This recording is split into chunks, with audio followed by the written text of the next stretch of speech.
Checking your storage on MacBook is actually very easy, and in this video I'm going to show you exactly how to do that. If you find this video helpful, please don't forget to like and subscribe.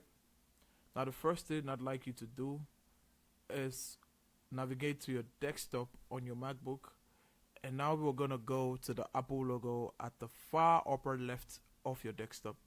Once you click on that, you're going to click on About This Mac. And once this dialog box shows, inside the dialog box you're going to see a button that says More Info. Now upon clicking that button, it's going to take you to the General tab under the More Info, and you're going to scroll down until you see Storage.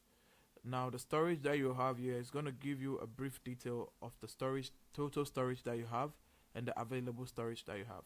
But if you want a more detailed breakdown, you're going to go to System Reports.